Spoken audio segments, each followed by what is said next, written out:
오늘 우리에게 주신 하나님의 말씀은 예레미야 38장 1절에서 6절의 말씀입니다.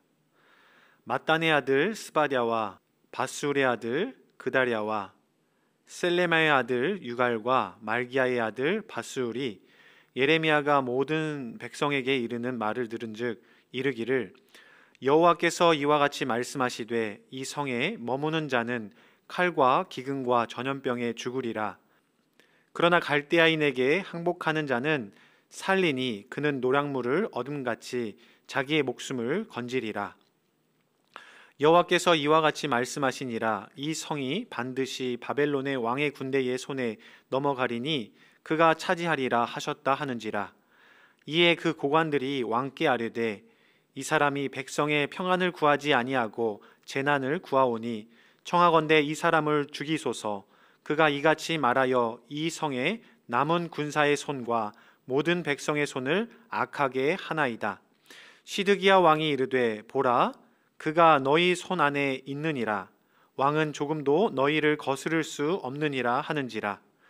그들이 예레미야를 끌어다가 감옥들에 있는 왕의 아들 말기야의 구덩이에 던져 넣을 때에 예레미야를 줄로 달아내렸는데 그 구덩이에는 물이 없고 진창뿐이므로 예레미야가 진창 속에 빠졌더라.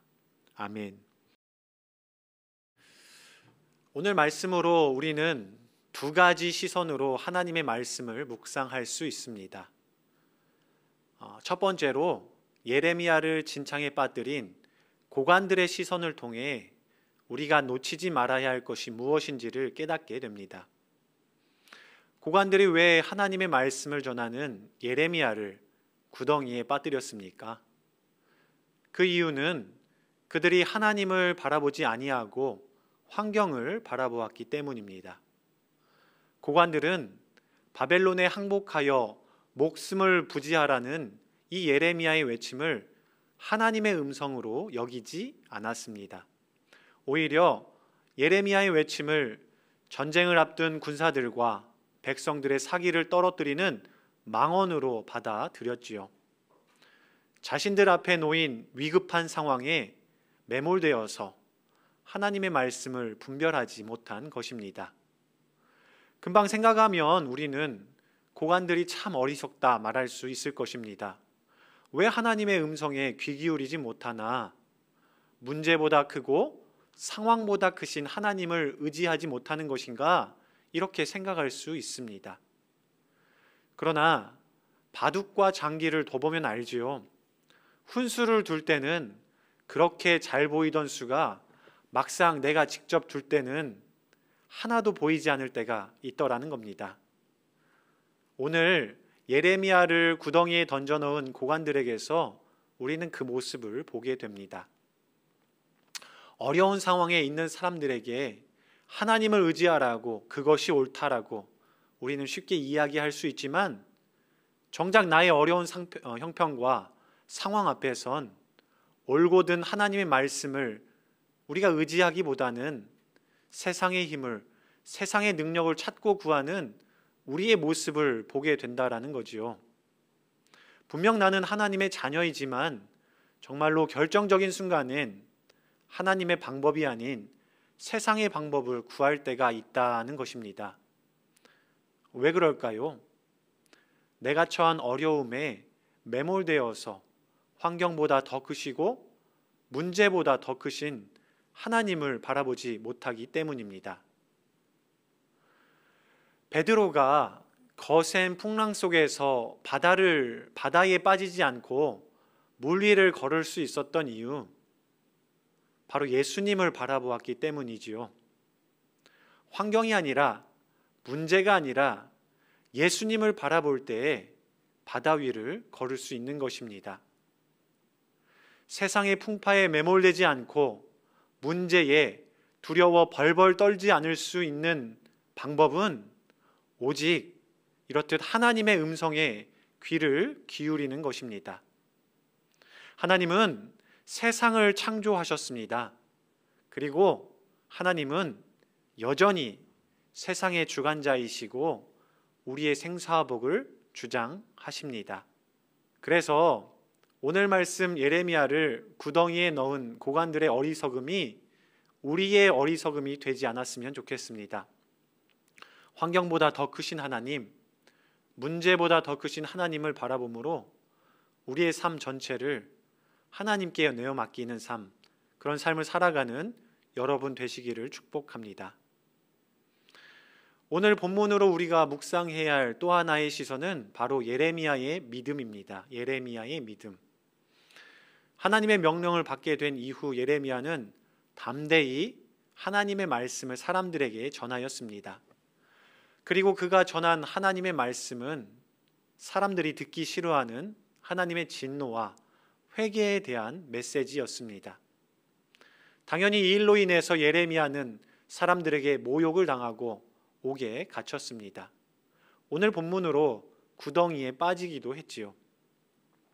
하나님의 말씀을 전하면 전할수록 자신을 둘러싼 상황과 여건이 더욱 안 좋아졌습니다. 그러나 예레미야는 오늘 본문의 고관들처럼 상황과 여건을 바라보지 않았습니다. 그가 바라본 것은 바로 세상의 주관자이신 하나님, 그분의 음성에 집중하였지요. 이러한 행동은 사람들 눈에 참 어리석다 여겨졌을 것입니다. 실제로 그는 모욕과 박해를 당하게 되었기 때문이지요. 그러나 예레미야의 행동은 우리 그리스도인들이 본받아야 할 신앙의 모범입니다. 왜 그렇습니까? 우리 주님은 이렇게 말씀하셨습니다.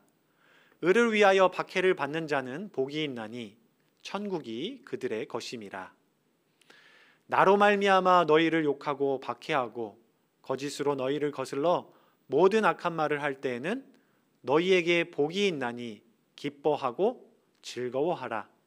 하늘에서 너희의 상이 큼이라. 너희 전에 있던 선지자들도 이같이 박해하였느니라. 예수님은 예레미야가 당한 고난은, 그리고 그 박해는 어리석음이 아니라 복이라 라고 말씀하셨습니다. 그래서 예레미야의 행동은 우리 믿는 사람들의 본이 됩니다. 주님 때문에 박해당하는 것, 그것은 기쁨이고 축복입니다. 그래서 우리는 주님을 전하는 일을 때를 얻든지 때로는 얻지 못하든지 항상 열심을 내야 합니다. 코로나를 지나오면서 교회는 세상으로부터 신뢰를 많이 잃어버린 것 같습니다. 그래서 이제 전도하는 것도 어렵다 이렇게 말합니다. 맞는 말이죠. 그러나 우리가 중요하게 생각해야 할 부분은 세상의 신뢰를 잃어서 그래서 전도가 어려운 것이 아니라 우리가 먼저 하나님의 말씀대로 살아가지 못했기에, 하나님을 온전히 신뢰하지 못했기에 교회가 힘을 잃고 어렵게 된 것은 아닌가 생각해 봐야 한다라는 겁니다.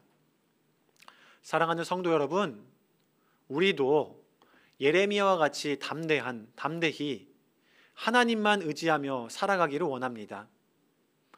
우리의 삶을 거룩하게 구별하고 하나님의 음성에 귀 기울이며 살아가기를 원합니다.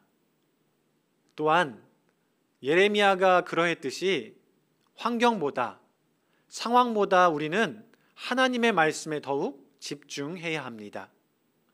하나님의 말씀을 먼저 삶으로 살아낼 때, 이 땅을 향한 하나님의 마음을 우리가 깨닫게 될 때 우리에게 다시 한번 부흥의 역사가 임할 줄로 믿습니다.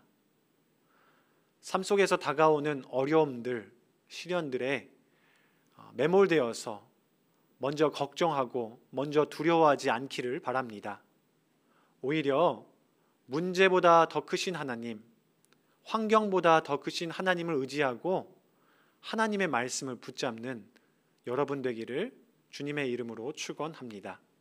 다 함께 기도하시겠습니다. 참 좋으신 하나님, 이 한날도 먼저 주님의 말씀으로 하루를 열게 하여 주시고 말씀에 귀 기울이게 하신 은혜에 감사드립니다. 주님, 예레미야가 그 백성들에게 하나님의 말씀을 선포하며 하나님의 말씀을 쫓아 살았던 것처럼 저희들도 세상의 환경과 여건을 고려하고 생각하기보다 하나님의 말씀을 이 땅에 선포하며 그 말씀대로 살아가는 저희들 되게 하여 주시옵소서. 그리하여서 그 삶이 축복의 삶임은 다시 한번 몸소 경험하는 귀한 오늘 하루 될 수 있도록 지켜주시고 인도하여 주시옵소서. 이제는 우리 주 예수 그리스도의 은혜와 하나님의 사랑과 성령님의 교통하시고 함께 하심이 하나님의 말씀을 더욱 사모하며 말씀대로 살아가고 말씀을 세상에 나누며 살기로 다짐하는 모든 성도들 머리 위에, 그들의 가정과 사업장 위에, 우리 능곡교회 위에 지금부터 영원토록 함께 하시기를 간절히 축원하옵나이다. 아멘.